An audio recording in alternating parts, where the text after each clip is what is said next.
Lucknow super giant और Kolkata night Riders का match सिर्फ एक क्रिकेट मैच नहीं था, यह जिंदगी का सबक सिखाने वाला मैच था जो समझा रहा था नेवर लूज होप, कभी भी उम्मीद मत छोड़िएगा। क्योंकि पल भर को तो लगा था कि यार लखनऊ की तो पूरी बैटिंग लाइनअप जा चुकी है। मुकुल चौधरी 1 रन पर खेल रहे थे, सामने शमी आ गए थे, फिर शमी भाई चले गए, सिर्फ आवेश बचे थे। हर कोई यह मानकर बैठा था कि कोलकाता नाइट राइडर के सामने लखनऊ ने बहुत गंदी बैटिंग की है, मतलब डिसअपॉइंट किया है।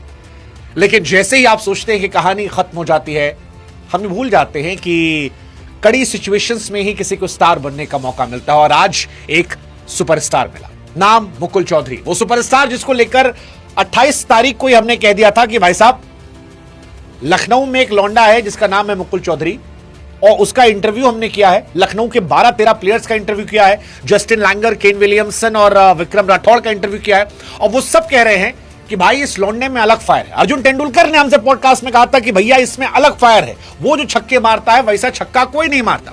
खुद मुकुल चौधरी ने हमसे कहा था कि भैया बस हम इंतजार कर रहे हैं कि मौका मिल जाए तो वो छक्का मारेंगे, दुनिया याद रखेंगी। हमको तो थाला बनना है, और आज वो थाला की तरह जो उसने छक्के उड़ाए, हेलीकॉप्टर उड़ाया, या वो जो वैभव को ऑफ साइड पे मारा, उफ, एब्सोल्यूट सिनेमा मैन। मतलब हालत ये हो गई कि हमने मुकुल चौधरी का पॉडकास्ट बिना टीजर काटे अपलोड कर दिया। हमने कहा भाई साहब टीजर की जरूरत ही नहीं है, इतना अगर सॉलिड परफॉर्मेंस है तो ये तो रॉ जाना चाहिए, क्योंकि लौंडा जो है हमारा रॉ है। और इसीलिए आप में से जो लोग मुकुल चौधरी के दीवाने बने, वो जाकर हमारे शुभांकर वाले पेज पर मुकुल चौधरी का अनकट इंटरव्यू देख सकते हैं। वहीं आपको समझ में आ जाएगा कि पॉडकास्ट के एंड होते होते हमने खुद कह दिया था कि भैया तेरा कॉन्फिडेंस जो है वो अलग लेवल का है, और मैं चाहता हूं वो अलग लेवल दिखे, और आज वो दिखा। 22 गेंदों पर 54 रन चाहिए था, और मैच ऑलमोस्ट फिनिश हो चुका था। मुकुल काफी स्लो खेले थे, लेकिन फिर वो 22 गेंदों पर 54 बनते। इनफैक्ट जब 7 गेंदों पर 20 चाहिए थे तो बहुत सारे लोग ये कह रहे थे कि यार लास्ट बॉल पे सिंगल ले लो, क्या कर लो, ये कर लो, वो कर लो। मैंने कहा लौंडा छक्का मारेगा, और उसने मारा, जबरदस्त छक्का मारा। उसके बाद फिर वैभव अरोड़ा वर्सेस मुकुल चौधरी कहानी आई। मतलब मुझे दोनों मेरे फेवरेट थे। वैभव का इंटरव्यू हमने कुछ समय पहले किया था, मुकुल का इंटरव्यू हमने किया था। मुकुल को लेकर तो जस्टिन लैंगर ने हमसे कहा था कि यार आने वाले समय में इंडिया का one of the best finisher बनने वाला है लड़का, और हमको लगा कि यार इतना अगर नाम है तो फिर भाई कुछ तो बात है। अगर जस्टिन लैंगर जैसा आदमी कह रहा है कि आप इंडिया के टॉप फिनिशर बनेंगे तो हो सकता है भाई आप में कुछ हो। उस लड़के ने दिखा दिया भाई साहब, 21 साल उसकी उम्र है, 2.60 करोड़ में खरीदा था, 7 छक्के मारे। एक ऐसी पारी खेली जो आने वाली कहें कई मैचेस तक तो लोगों को याद रहने वाली है। मुझे ये मैच धोनी की याद दिला रहा था, क्योंकि 104 पर 5 थी लखनऊ, अंडर प्रेशर थी, कोई यहां नजर नहीं आ रहा था, पूरी टीम परेशान थी। मुकुल चौधरी आते हैं, शुरू में बॉल नहीं लगती है, पिछले मैच में भी नर्वस थे। ऋषभ ने तब उनसे कहा था कि भाई अपॉर्चुनिटीज मिलेंगी, और आज सिंगल हैंडेडली उस लड़के ने खत्म कर दिया, सिंगल हैंडेडली। मतलब अजिंक्य रहाणे ने भी कहा कि हम तो मैच जीत चुके थे, हमें लखनऊ ने नहीं हराया, हमें मुकुल चौधरी ने हराया। 22 गेंदों पर 54, highest score of the match. और अद्भुत, अविश्वसनीय, वर्णनीय, कल्पनीय, जितने शब्द आपके पास हैं वो सारे शब्द आप लगा दीजिए। मतलब आप 19वें ओवर से देखो, कैमरन ग्रीन के हाथों में गेंद थी। कैमरन ग्रीन 25 करोड़ी है। पहली बॉल पे शॉट पड़ता है बट वो लड़का सिंगल नहीं लेता, दूसरी पे शॉट पड़ता है, सिंगल लेता। फिर कैमरन ग्रीन को एक फेंटा पड़ता, जिसको कहते हैं ना छक्का वाला फेंटा। वो शॉट कमाल का होता है। ग्रीन के दिमाग से धुआं निकल जाता है कि यार ऐसे भी शॉट पड़ते हैं, मतलब ये तो मुझे मारना चाहिए था, मैं तो ऑस्ट्रेलियन हूं। लेकिन ये नया इंडिया है, ये ऑस्ट्रेलियंस को दौड़ा के मारता है। और फिर एक डॉट बॉल, फिर चौका पड़ता है। लास्ट बॉल पर मेरे को था कि यार क्या पड़ेगा। मैंने अपनी टीम से कहा छक्का पड़ेगा, मेरी टीम में सब कह रहे थे नहीं भैया दिखेगा चौका पड़ेगा, छक्का नहीं मारेगा, और वो छक्का पड़ा। सेम कहानी वैभव पे थी, पहली बॉल डॉट लिया, पहली बॉल पे आवेश ने रन ले लिया सिंगल, और फिर शायद 5 बॉल पे कितने चाहिए थे, 13 रन चाहिए थे। 5 पे 13, एनी डे समवन लाइक वैभव अरोड़ा, जिसके पास एक्सपीरियंस है, जिसके पास सटीक यॉर्कर है, जो काफी अच्छी गेंदबाजी करता है। बहुत सारे लोग वैभव पे दांव लगा रहे थे। इनफैक्ट वैभव की एबिलिटीज को देखकर मुझे भी लग रहा था कि शायद वैभव डोमिनेट कर सकते हैं, बट मुकुल की तारीफें मेरे जहन में जा रही थी। फिर वो छक्का पड़ता है। हालांकि उसके बाद वैभव ने क्लास दिखाई, 2 गेंद 3 गेंद, तीसरी चौथी गेंद जो थी सॉलिड क्लास पर गिरी, लेकिन उसके बाद फिर वो एक छक्का पड़ता है 5वीं बॉल पर, और वहीं से सारी कहानी जो है वो खत्म हो जाती है। लास्ट में किस्मत भी मेहरबान थी, वैभव ने अपना जोर लगाया, लेकिन अंकुश रघुवंशी, जॉस बटलर नहीं थे, वो रन आउट नहीं कर पाए। रन आउट करते तो शायद कहानी पलट जाती, और कहानी पलटी नहीं।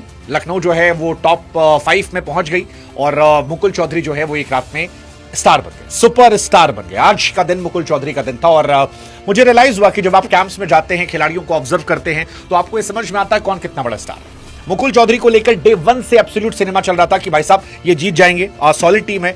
लखनऊ, मैं हमेशा कहता हूं कि इस साल लखनऊ से हमारा एक कोलैबोरेशन रहा जहां पर उन्होंने हमें सारे खिलाड़ियों को एक्सेस दिया।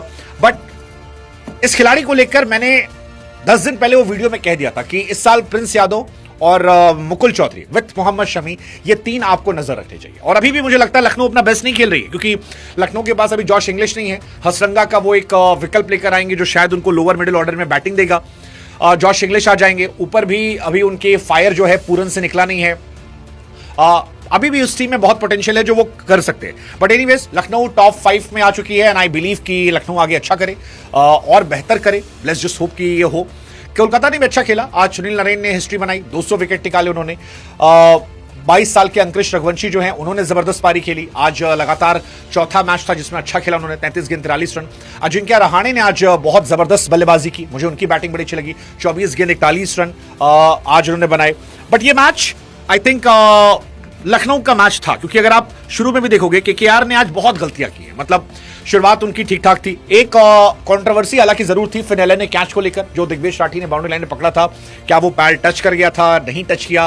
मुझे लगता है कि थर्ड अंपायर को देखना चाहिए था। थर्ड अंपायर ने वो देखा नहीं और वो एक प्रॉब्लमैटिक सीन हो सकता है कि थर्ड अंपायर क्यों नहीं चेक करता, क्योंकि अगर फिन एलन होते तो शायद ये कहानी अलग पलट जाती। लेकिन फिर कहानी वही है कि बैटिंग आज थोड़ी इशू रही, खासतौर पर रिंकू सिंह का ना चलना वो एक प्रॉब्लमैटिक था। अंकुरेश आज थोड़ा स्ट्राइक रेट में क्वेश्चन था, बट रोमन पॉवेल को उन्होंने खिलाया था। पॉवेल और कैमरन ग्रीन इन्होंने ठीक ठाक खेला। हालांकि ग्रीन बहुत स्लो थे, उतनी स्लो बैटिंग अगर आप करते हैं T20 क्रिकेट में तो क्या आप एक अच्छे प्लेयर हैं, वो एक क्वेश्चन रहेगा हमेशा, जिसको लेकर सवाल हो सकते हैं कि भाई साहब क्या कैमरन ग्रीन की जगह बनती इस टीम में। क्योंकि अगर रहाणे 160 170 मार रहे हैं और आप 130 के स्ट्राइक रेट से मार रहे हैं तो फिर आपकी टीम में जगह नहीं बनती। गेंदबाजी की जहां तक बात है, Mohammed Shami was top notch, हमेशा की तरह वो क्लासी थे। दिग्वेश राठी ने आज फिर अच्छी गेंदबाजी की, 4 ओवर में 25 रन दिए। आवेश खान थोड़े महंगे साबित हुए, प्रिंस भी थोड़े महंगे साबित हुए, बट आई थिंक ये लोग नजर रहेगी। मतलब अभी भी लग रहा है मुझे कि आवेश आप रखोगे या मयंक यादव और नौके प्लस आपके पास मोहसिन खान, स्पेशली मोहसिन खान, उनमें से किसी की तरफ आप जाओगे। लखनऊ की बैटिंग में अभी भी क्वेश्चन है। मिच मार्श उतना फायर नहीं किया, माकरम ने कोशिश की थी, वो उस तरह से नहीं गया। ऋषभ पंत का दिन नहीं था। आयुष बदोनी वो एक अच्छी पारी थी। हालांकि आयुष बदोनी फिनिश करना चाहिए था, वो शायद बहुत जल्दी जल्दी खेलना चाह रहे थे। बीच में उन्होंने अच्छा एक्सलेरेट किया था जिसकी वजह से ये मैच बना था। अगर वो फिनिश करते तो शायद ये दिन उनका भी होता, क्योंकि उनके और मुकुल चौधरी में रनों का बहुत अंतर नहीं था। अंतर था प्रेशर लेकर इंटेंट खत्म करना। जो मुकुल चौधरी ने हमारे इंटरव्यू में कहा था कि भैया छक्का हर कोई मारता है, मैच फिनिश करना बड़ी बात है और मैं मैच फिनिश करना चाहता हूं। मैं लखनऊ के लिए मैच जीतना चाहता हूं और वो मैच उन्होंने जिता के दिया। डिसअपॉइंटमेंट मेरी निकोलस पूरन से थी, 15 गेंदों में 13 run. Someone like Nicholas Pooran, I don't expect this from you, I expect better things from you. वो नहीं कर पाए, जो मेरे लिए डिसअपॉइंटमेंट है। अब्दुल समद, आज उनका भी दिन नहीं था, अनुकूल रॉय ने उनको आउट किया। कोलकाता की बॉलिंग जो थी वो ठीक ठाक थी। मतलब वैभव आखिरी ओवर पिटने के बाद भी 4 ओवर में 38 रन देकर 2 विकेट है। He was a class bowler, दिन नहीं था। अनुकूल राय अच्छे थे, 4 over 32 run 2 wicket. Sunil Narine was class apart, 4 over 13 run 1 wicket.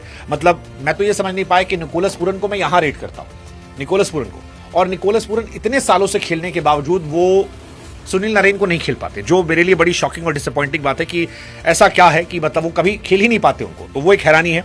Kartik Tyagi ठीक ठाक थे।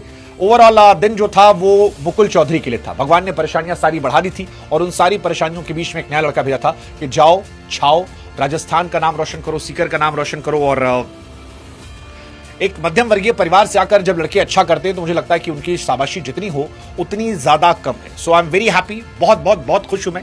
मुकुल चौधरी की सक्सेस थोड़ी पर्सनल कैसी लग रही है?